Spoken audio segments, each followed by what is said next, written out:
Let me get my glasses. Hang on. Hang it on.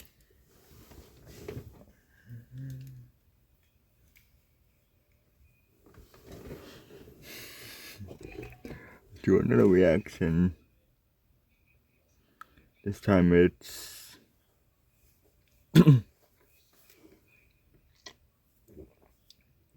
reaction to what if Ahsoka and Rex never received Order 66?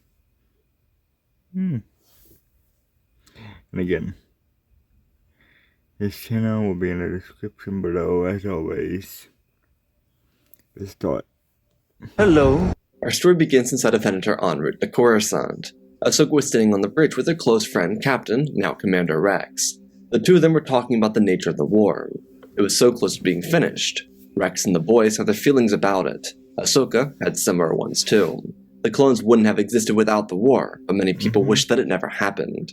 Ahsoka knew she had such wishes at one point in her life, but looking back, she realized how grateful, in a way, she was, because of Rex and the men she had served alongside.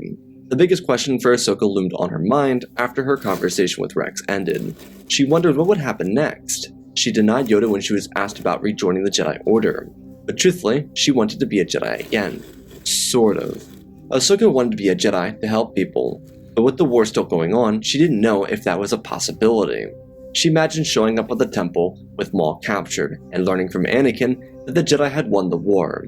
He'd naturally be stoic about the entire situation, and then in a moment of solidarity with each other, he would vulnerably ask her to rejoin the Jedi Order. In a way, it was kind of comforting to think about. She never liked having to leave the Order, but it was what was best for her in that moment. Now it seemed like the war was closer than ever to being over.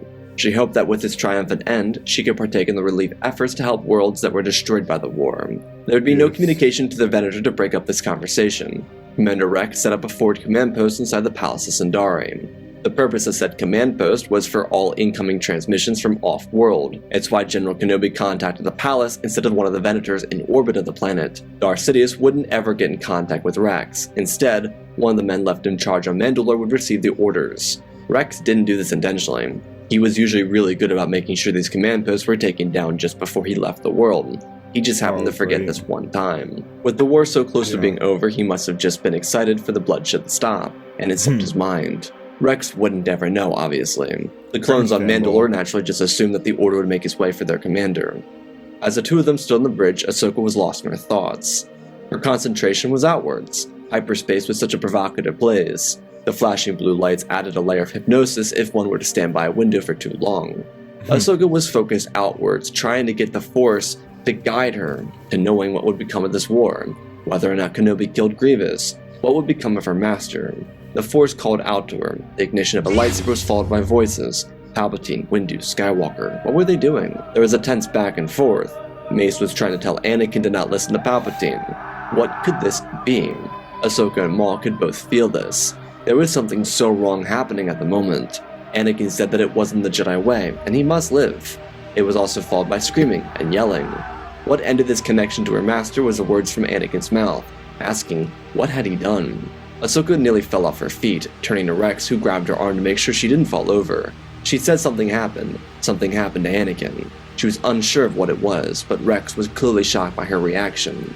Ahsoka turned back to the command center on the bridge and started her way over there. She needed to get in contact with her master. As she moved quickly across the catwalk, she could feel something else. The Jedi who found her, as if she was in the pilot seat of his vessel. He was shot down by one of his own men and killed in a fiery blaze. Ahsoka said Plo's name under her breath and held her chest. Rex asked what was happening, and she said that she was unsure. It felt like something terrible had happened. Thousands of voices were calling out from across the galaxy. They were in pain. Many of them were Jedi generals or warriors, as if at once every single Jedi had been betrayed. Ahsoka turned back and pressed onto the center console. She had to reach out to Coruscant. Perhaps Commander Appa could put her in touch with Anakin or maybe one of the Jedi inside the temple. Rex hadn't moved since she said what she said. He was siphoning through his memories of what Five said to him. He felt the sudden urge to grab Ahsoka's arm again before she called out to Coruscant, and so he did. It was a gut reaction, and she turned around with a panic setting into her eyes.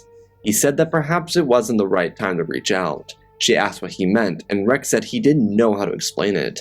Perhaps there was a better place to talk about this. But Fives had a theory or something, and he died trying to expose it. Ahsoka never learned of what happened to Fives, but this news was jarring to say the least. Rex told her that he would like to help too, but if she was feeling something tragic through the Force, if what she said about the Jedi being betrayed was true, then maybe there was something else going on here. Ahsoka looked at him confusedly, and Rex suggested they talk to Maul. He might know something. Ahsoka was so tied, she wanted to reach out to Anakin badly, but maybe she couldn't help him at the moment.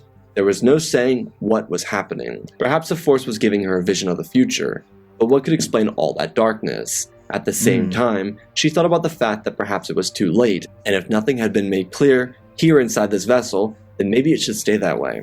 As the two of them walked off the bridge, Rex gave a direct order to not accept any transmissions coming from anywhere else, until they got to Coruscant. He demanded they close all communication frequencies, and they did. The two of them walked out of the room, the burden of pain becoming all the more realistic for Ahsoka. She could feel the Jedi dying, but how? What could cause every single Jedi across the galaxy to cry out in pain in unison? What could have that effect? What could be the reason? Once they reached the elevator, Rex explained what he knew, or at least what he understood from Fives' tangent. He said that the Kaminoans put chips into their head. Fives believed they had a purpose, though he had no clue what that purpose was. Rex continued and expressed that he didn't necessarily believe it, but he owed it to Fives. He was one of the best soldiers he ever fought alongside. If it was something that made Fives so uneasy, then perhaps there was something deeper going on here. Ahsoka took this knowledge and waited until her conversation with Maul to decide on what to do. She wasn't the Jedi General or Commander, but Rex was working in tandem with her. They were a team. When they walked in, they could see his smile from under the mask placed over his mouth inside the Mandalorian sarcophagus. Ahsoka pressed the side of it and it opened up. Maul asked if she felt that, and she very quickly ignited her weapon and demanded answers. Maul didn't know, but if his suspicions were correct, the Jedi had been destroyed, though by what force he was unaware. Ahsoka believed he was lying, but Maul was never privy to his master's plans, so they locked him up and turned back. What could they do now? There was no reason to remove the reference chips. Naturally, why should they? There was no confirmation. They returned to the bridge and thought about reaching out to other clone commanders. They were hopeful that they could get to the bottom of this before arriving at Coruscant. Truthfully, Rex was a lot more on edge than Ahsoka. She was concerned, and the Force was calling out in waves of pain. But she didn't see what happened to Fives. The way he was paranoid about the Chancellor. The way that he was convinced that there was an evil plan. Rex was worried about what elicited that reaction from the previously calm and collected Fives, but they continued on. Frequencies were opened up and the clones returned from hyperspace. The two of them talked extensively through their hyperspace journey. When they arrived, Ahsoka felt something and looked out the side of the vessel to see a greenish Jedi starfighter jump into hyperspace.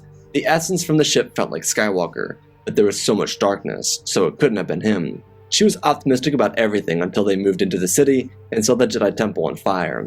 Ahsoka's heart dropped into her stomach. She prepared to run from the bridge as Rex, who upon seeing it, realized everything. He looked into her eyes with panic and told her not to go. Whatever was happening was something so far out of their control. If they wanted to be helpful, they needed to remove those chips. She didn't quite understand, but he was adamant that it be done. If they could get rid of those chips, then maybe there was something else that could be done for their brothers or for the Jedi. Truthfully, Rex saved her life and everyone else's life aboard their ship. Sidious was still inside the Jedi Temple. There were still clones fighting off Jedi, but if Ahsoka showed up, she'd be no match for the Emperor. Sidious didn't have many Jedi to kill, but the few that came his way, he had the pleasure of gutting with his own blade. Ahsoka was able to calm herself down and follow Rex to the medical bay after he expressed that they moved to a neutral location for a Venator to stay in over the city, and then shut down all frequencies. No one was able to communicate to their ship or off their ship. He then made it clear that no one would be leaving unless he said so. The deckhands on the bridge were confused. Despite Ahsoka and Rex talking near them, they weren't necessarily listening in. It took several minutes of hard work, but in trusting the Force and clearing her mind, Ahsoka was able to assist Rex in finding the inhibitor chip and removing it. What came next, as Rex ordered, a simple surgery to protect them from whatever was happening.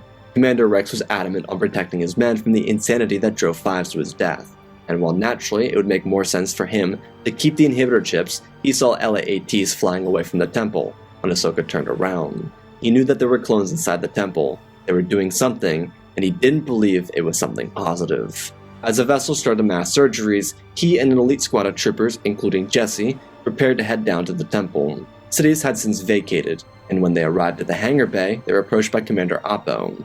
Because he knew that Ahsoka wasn't a Jedi anymore, he didn't react to her. She was just a citizen, so naturally, he went straight to Commander Rex to ask why he was here. Rex expressed that they had captured Darth Maul and were returning him to the Jedi Temple.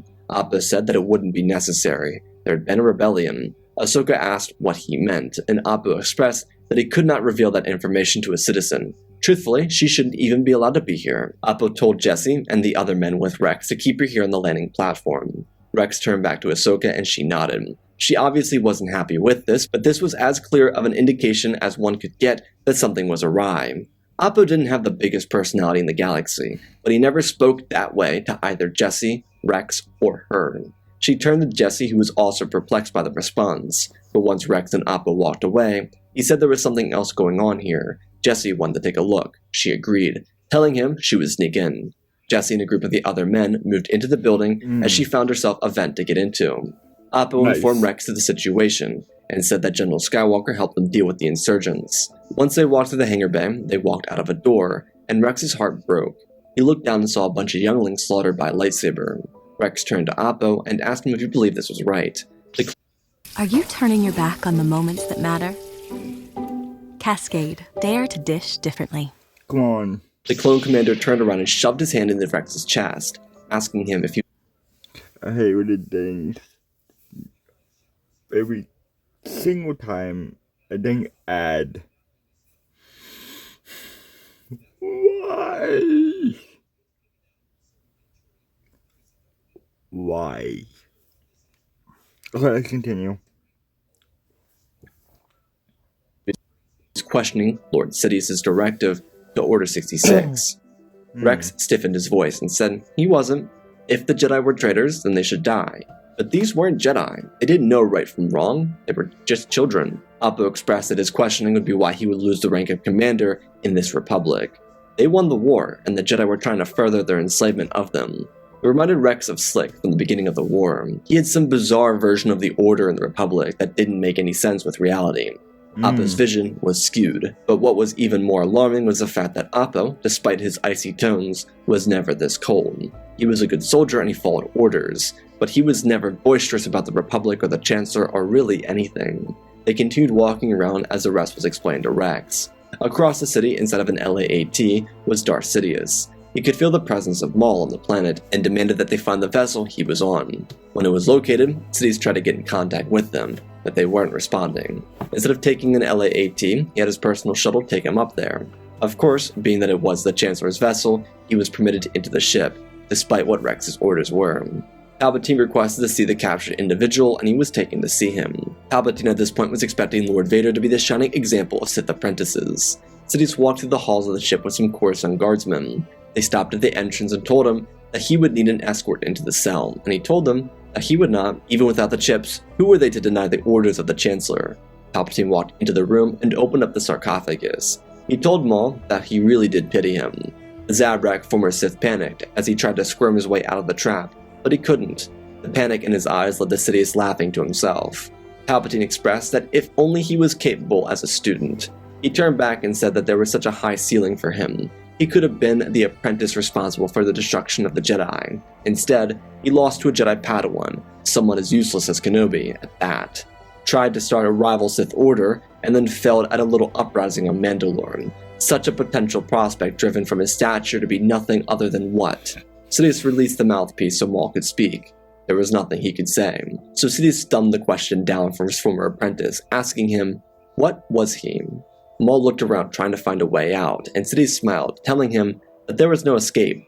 He would die, but Sidious wanted to know what it was that Maul hoped to gain. He had so much going for him before he lost, trained by two of the greatest Sith duelists the galaxy had ever seen. After all, he killed a Jedi Master. Why couldn't he kill a Padawan? It would have been 3 of them, until he had to kill Dooku, obviously. Sidious was mocking Maul, and the Zabrak warrior's skin crawled with vengeance. Pity he lost on Mandalore. If he lost an uprising somewhere else, he would have had the chance to break free from his chains. But there was no escape now. Maul tried to think of anything, even at this point begging that his former master spare his life. Sidious loved it. Maul was like a stray animal. No matter how many times he kicked it, it would always come back begging for forgiveness. Sidious reminded Maul that there is only one true way of the Sith. he was too weak to ever be a part of his ascension to power. Electricity fled Sidious's fingers until Maul would eventually be consumed by death. Inside the Jedi Temple, Ahsoka crept through the vents until she heard blasters fire. She snuck out and jumped down to see clones chasing after a couple of Jedi Knights. They were protecting some younglings. The youngest of the group was 4 or 5, and the oldest was not much older than 7. The Knights were getting killed. Chances are they were the last of the group to make it out. There was a very badly injured temple guard with them, and he was pushing for a retreat. Ahsoka threw the clones into the walls and told the Jedi they were safe. As they came to her, a lightsaber ignited and slammed down, cutting through the temple guard and then the last Jedi Knight. Ahsoka ignited her weapons and faced down with the future Grand Inquisitor. Their blades clashed together as the younglings ran in the opposite direction. They believed they were safe until a number of clones ran up and opened fire on them. Ahsoka was so distracted that when she heard the blaster fire, she fell backwards, reaching out her hand, trying to save them. But it was no use. It was too late. The clones then turned their weapons onto her, and she looked at them, feeling the warmth of Grand Inquisitor's blade being raised above her head. She turned back to him as he smiled, expressing that killing Skywalker's student wasn't a small feat for anyone. Before the blade dropped, the sound of blaster fire rang out, and Commander Appo could be heard yelling at Rex, who turned back and pulled the trigger on his brother. Ahsoka threw her foot up and kicked the fallen man in the knee, which pushed it all the way backwards. He yelled out in pain as she swung her blades around, thrusting them into his stomach and kicking him to the ground. Ahsoka turned back, and Rex was still as a statue. He didn't set for stun. He killed all 3 of his brothers. Ahsoka asked if he was alright, and he just nodded his head. She said that Jesse and the other men were somewhere else inside the temple, looking to save other clones, and or Jedi. She expressed that she wanted to know what happened. The revelation would be heartbreaking. Ahsoka would see her master slaughter not just Sindralik and his 2 students, but dozens upon dozens of Jedi, even seeing him storm into Shaak Ti's room, all over hologram. Her heart was broken, and then she realized what had been done by him. She and Rex couldn't believe it. How could Anakin of all people become so evil? There were so many questions and little to no answers. There was also trouble for Jesse and his squad. The Jedi believed they were working against them, so they had to work diligently to survive lightsabers and make it clear they were on the same team. As Rex and Ahsoka were grieving over Anakin's turn to the dark side, he got a communication from the vessel he arrived on, informing him that the Chancellor was present. Rex looked to Ahsoka, and she shook her head. Whatever Rex was thinking wouldn't be worth it. Rex suggested they make him pay. She didn't want Rex to risk the clones' lives, and Rex snapped back. He said that if this man was responsible for not just the death of the Jedi, but all of his brothers during this war, then it would be worth it. There wasn't a chance he would allow a galaxy to suffer, or his brothers, or his friends, or the Jedi at all. If it had to end here, then it would. There was no redemption for what he was responsible for, and Rex gave the order, and it was left at that. Ahsoka didn't know the order because it was relatively new, something established after the Battle of Ringo Vinda. Rex activated the order silently. The clones moved quickly. Sidious was still inside the cell torturing Maul. He made sure his death was as painful as it was for Palpatine to find a suitable replacement. The doors were locked behind him as the clones followed the protocol. He didn't realize. Being that Rex knew all the clones wouldn't be able to just abandon the Chancellor, he spoke through the intercoms in their helmets as they moved quickly, preparing for his order. He told them everything Palpatine did, and what his actions caused not just the galaxy and not just the Jedi, but all of their brothers. Their fight was 3 years long just for someone to pull the strings, making the clones act out in a way that they wouldn't have otherwise. This was exclusively the only reason why all the clones inside the Venator obeyed the order. It was because Sidious was trying to force all the clones to obey orders when they knew they were wrong. It was a struggle many of the men of the 501st toiled with throughout the war.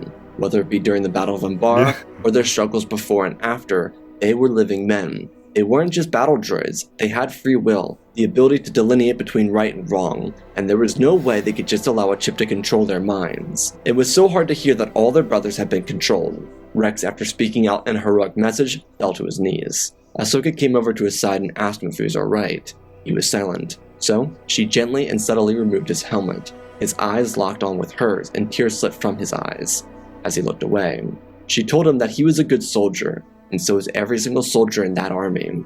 They didn't do anything wrong. Their actions weren't a reflection of who they were. It wasn't their fault. Rex couldn't shake the pain of what happened. They helped each other up, and made their way to the hangar bay platform where they arrived. Ahsoka pulled a chip from the computer so she could have a hologram just in case the clones tried to remove it, or Anakin didn't. As they got to the platform, they watched the Venator floating over the city. Inside, Maul was on his last breath. his body slouched over and Sidious standing proudly in front of him, telling him that he would die. The moment dye slipped from his mouth, the vessel exploded. Ahsoka and Rex dropped back. The Venator was empty, only Sidious and Maul were killed in the blast. Ahsoka told Rex that she would go to Padme and figure out where Anakin went. Rex expressed his desire to follow him. Jesse would be fine in command while they were gone, so they left. Padme was obviously relieved to see them when they arrived. She didn't know how Ahsoka got back, but she was quick to ask if they saw what happened to the Venator. They explained everything, even showing off the holograms of what Anakin did inside the temple. The realization of his action would leave her more than distraught. Truthfully, there weren't the words that could be used to describe how she felt about what she was seeing. But there was one thing Padme wouldn't do. She refused to tell Ahsoka where Anakin was. Truthfully, it was because she was afraid for not just Ahsoka, but for herself and the baby. Her maternal instincts kicked in, and because Ahsoka was already like a daughter or Anakin's little sister to Padme, she couldn't bear the idea of Ahsoka going to Mustafar to face him. Instead, something else needed to be done. Rex expressed that perhaps they could overthrow the Republic, to make sure that Palpatine's loyalists didn't gain control. But there was an issue. All the data revolving around the inhibitor chips were lost. They could be recovered though. All they needed was a test subject. Padme was quick to act. It was very strenuous on her, especially knowing that she couldn't trust her husband or let him anywhere near her. There was no excuse for it, and having seen it with her own eyes just made her how foolish she was for ignoring the signs 3 years before. So, before the sun came up on Coruscant, they quickly got everything they needed together: an inhibitor chip, the clone who was under the curse of Order 66, and their personal understanding of it, as well as a new order being transmitted out, using Palpatine's codes from his office, to have every clone remove their inhibitor chips. It was too late, but they couldn't risk anyone else taking complete control over the clone army. All of this did subsequently work. The removal of the clone chips would technically work for most of them. Padme didn't know who else knew about these contingency orders, and so she was going to take a stand in front of the entire Senate as early as she could and rally them to her side. She needed to take a stand now. Ahsoka was understanding of why Padme didn't want her to go, but she was still at odds with the reaction. Padme was being too protective of her in her own mind, but that was still because she didn't believe Anakin could be so cruel. Padme had the knowledge of what happened to the Tusken Raiders, and she wasn't about to let that happen to Ahsoka. The following hours would have more work as Padme and Rex debriefed allied senators with the knowledge of what Padme had. Of course, she wanted to believe that there was still good in Anakin, but this was irrefutable. It was clear as day. He killed nearly hundreds. He killed a meditating Jedi Master. He slaughtered younglings. He killed one of the few masters aside from Obi-Wan that took an interest in his training, named Sindralik. It was something that just couldn't be undone, and she felt like a fool for ignoring it before. Her tolerance caused this, so perhaps Padme's eagerness to act was due to her negligence in the past, something that also could not be undone. When the Senate rallied in the early hours in the morning, they believed Padme was calling for another end to the war. It wasn't the first time she had done this. However, when she was shown next to a clone commander, they knew it would be different. When she presented her case, there was an uproar. Rex and Padme refused to inform anyone of how Palpatine came to die. Truthfully, none of the clones inside the Venator that exploded could snitch on the commander. At this point, it was the clones against the Republic, so no need to betray someone else.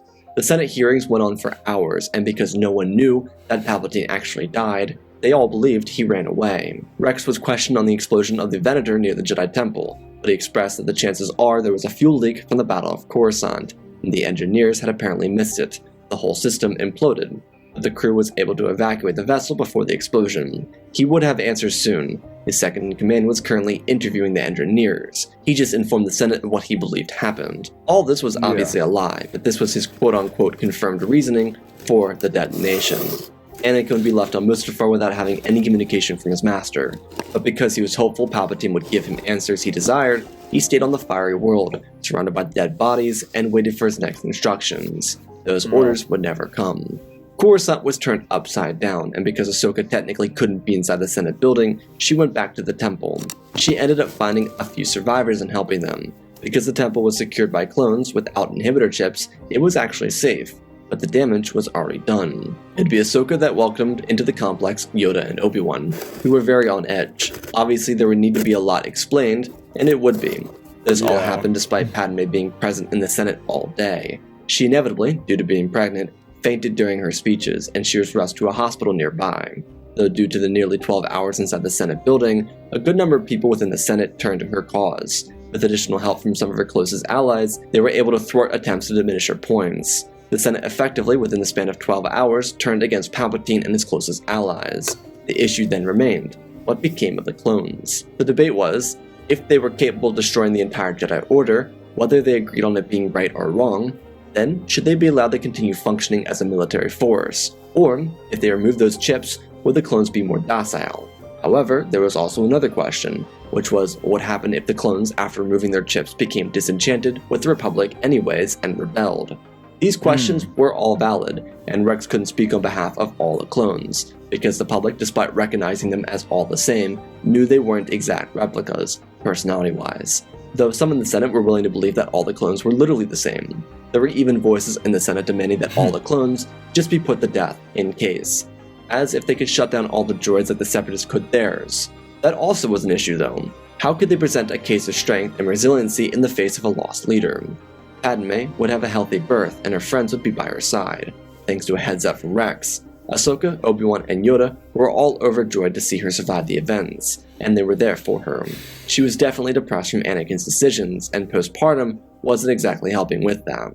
However, her desire to be there for her children and her continuing strength were exemplary enough to help her pull through. She would do anything for what turned out to be twins, and she would protect them at all costs. Knowing that Naboo would not be safe, especially with Anakin and how he could act, she took the children on Alderaan so she could be with Breha Organa until everything blew over. It would be alright too, especially because the Senate would be handled by her allies, so she wouldn't need to be present. But she would be watching via hologram and be able to speak, so it wasn't like she was ever gone. On the other hand, she still refused to tell the Jedi about Anakin and where he was, even though they insisted that they weren't going to kill him. It wasn't the Jedi way to seek revenge, but she still refused to give them the information. He would come back and hopefully he would be reasonable at that point. She didn't want him to die, but she couldn't be around him. There was no doubt that she loved Anakin, but she didn't love who he became. It was no longer safe for her or the twins. It was the same way during the Clone Wars, and it was emphasized in their relationship when it almost came crashing down in a divorce. Because when Anakin told her about the fling that he had to maintain on Zygeria with the Zygerian Queen, she didn't throw a fit. When Clovis' emphasis on forced himself onto her, he almost revealed the entire nature of their secret relationship. It wasn't the reaction, it was how far it went. And how far it went nearly killed Clovis and cost them both everything. He had gone too far once again, and this was something that he could not backtrack from. Skywalker would return to Coruscant about a day after Padme left. By this point, the war was concluded, due to the Republic sending representatives to Raxus for a peace treaty. They propped up the idea that Palpatine had fallen ill, but he was in favor of peace. They would announce he died in illness instead of the Venator. They hadn't decided on the issues surrounding the clones, but everything else for the most part was kinda taken care of. Anakin went to the executive building, and couldn't find Palpatine, so he went to the Senate building, and there was still no sign of him. He went to Padme's apartment, and there was no sign of her, so his last stop was the temple. He was no longer as angry as he once was, but it was part of the reason he never felt Palpatine's death. He no longer saw Palpatine as a close person. He was using Palpatine to get what he wanted until he was no longer useful. For the entire time he was on Mustafar, he was daydreaming about overthrowing Palpatine upon his return. He could become Emperor and Padme would totally stay with him, because she was so obsessed with power and stuff. When Anakin reached the Jedi Temple, he was confronted by 3 Jedi. He wasn't as angry because he had all the time to kind of cool off from his anger high. None of them showed aggression to him. They just looked at him and told him that it was time to stop. He didn't understand. His confidence still sat on his shoulders. He wanted to know where his master and his wife were. That dig hurt Obi-Wan in more ways than one, but he stood strong. Yoda expressed that they both were gone, Sidious dead, and Padme wanted nothing to do with him. Ahsoka bursted out from the other side. She was a lot less calm than the 2 masters, and it had everything to do with the fact that as a 17-year-old, she couldn't understand why Anakin, 5 years older than her, thought that what he did was alright. He wasn't stupid. She was so frustrated and she laid into him. Sometimes the words just blurred together. This naturally didn't help Anakin. He just believed the Jedi turned Ahsoka against him. She didn't have the free will to choose if she disagreed with something, right? No. Yoda pulled a hologram out and played it. It was Padme, and she expressed everything. It was a 10-minute rant. How she loved him for the longest time. How she still had faith that he'd be better after he killed all the Tuskens. How she trusted him and believed in him. And how after all of that, after every single sacrifice they made for each other and their relationship, he threw it away for nothing. He was responsible for so much carnage, and he was a fool for believing he'd have any chance to celebrate with his family for causing so much pain to others. She showed off the hologram of him killing younglings. Then, she looked straight into his eyes, even though it was a recorded hologram. She just kinda knew where he'd be. Padme told him that those children being slaughtered by his hand is exactly why she would never let him anywhere near their children. The message ended and Anakin fell to his knees. Obi-Wan wanted so badly to be by his side, but he couldn't. It wasn't his burden to bear. Anakin was ashamed, but he wanted to make someone pay. No one could pay aside from himself. He was responsible for all of it.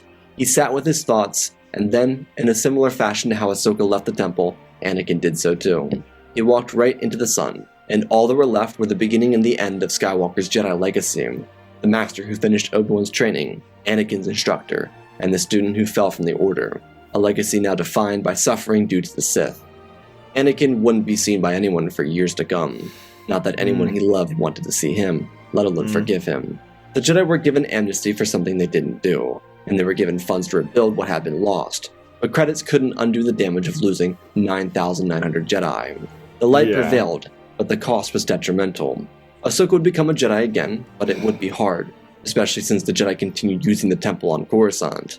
All 100 members were accounted for. The Senate decided on helping the clones, being that they protected the Republic from a fake war. It was understood that it wasn't their fault, though there was a measure put in place just to make sure they can move into society without messing it up, considering it would be kind of awkward with millions of clones reproducing with regular citizens. A cure was created for the accelerated growth, and then the facilities on Kamino were shut down. The Republic was helmed by Senator Kin Robb, who would become extremely popular in the debates at the end of the war. Due to her being from Satine Kryze's Council of the Neutral Systems Coalition, the Senate believed she'd be perfect for the rebuilding process, and maintaining a peaceful rebuilding galaxy. Padme, on the other hand, would stay on Alderaan. She would be protected and she would forfeit her seat in the Senate to Representative Binks. Jar Jar would do a fine job in the Senate, and be a useful ally to the cause backed by Mothma, Chuchi, and Organa. The Organas were extremely kind to Padme and they took great care of her. This would be shared with the Mothmas from time to time. Padme would be moved to Trangilia just to make sure Anakin would never find them. Initially, Padme and Anakin were to name the boy Luke and the girl Leia, depending on which one they had, since they didn't want to know. Padme decided against using those names, so she used popular names from her family on Naboo. So the boy was named Kalv, and the girl was named Nulla. Padme loved her twins so much, and they filled a hole in her heart, one that would be so hard to replace. The Amidala's would find happiness, and her family on Naboo would adore the twins. Obi-Wan and Ahsoka, when they weren't with the Jedi rebuilding, would go to her and be their aid. They treated her with so much care and affection simply due to what she was able to do for them. It wasn't the perfect outcome, but it was better than losing each other. Anakin would never have contact with Padme again, and it would take years for him to learn how to let go. He would constantly be on the breaking edge, but his desire to actually become a better person became prevalent during his time alone. On the steps of the temple, he actually thought about confronting all three Jedi, but decided against it. It just took him realizing that perhaps he should have been more patient with everything that happened before, and perhaps he should have listened more, because Padme never died, and she had reportedly fainted during a Senate session. If he wasn't so gung-ho, he likely would have been able to be there for her. Every year for her birthday, he would send anonymous flowers to Naboo, even though she didn't live there. The twins would learn their father's legacy and what happened to him, but thanks to Obi-Wan and Bail, they would at least have paternal figures. The twins would also be taught, but they would never become Jedi. Their lives would actually be wonderful, and they'd enjoy their mother, their extended family, and their rebuilding and peaceful galaxy.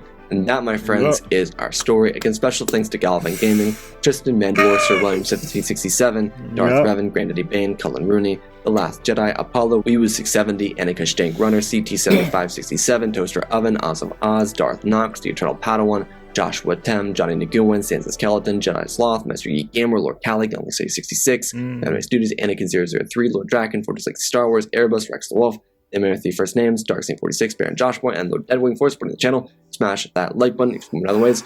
Go check out the Patreon, cool things on there. Sith Clone Wars Season 2 comes to an end in a couple of weeks. Otherwise, let's plot the story. The challenge in this story was to see how realistic Rex and Ahsoka would act in this situation.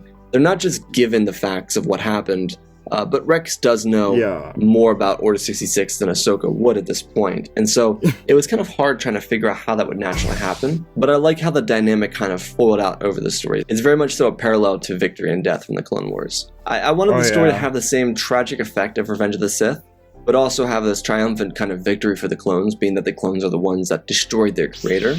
That was kind of the whole point of the clones being responsible for his death, because he was so focused on just like exacting revenge on Maul for being a failure. And as for Padme, she's a new mother. It's not like she's gonna be like, oh, hey, you're a famous kid killer. Come hang out with the kids. Like, this isn't Dexter. No, it wouldn't naturally make sense.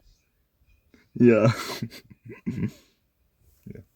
Hey, you killed kids. Come to my kids. And kill them. No. Nice. For that to happen.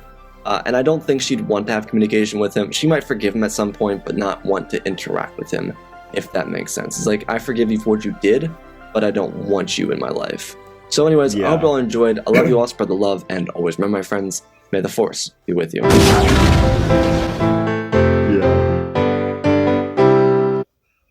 Yeah.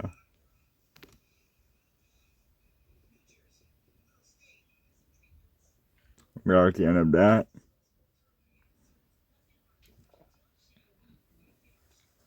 So yeah, I would have his channel in the description. Channel in the description below, as always, and yeah. That was actually nice. The Door 66, kind of like, yeah. I can't wait to see what his new videos will be like for the next reaction. Meantime, again, come subscribe, like, and share to see more reactions in the future. And his channel will be in the description below if you want to check it out yourself. And see you next time. Bye.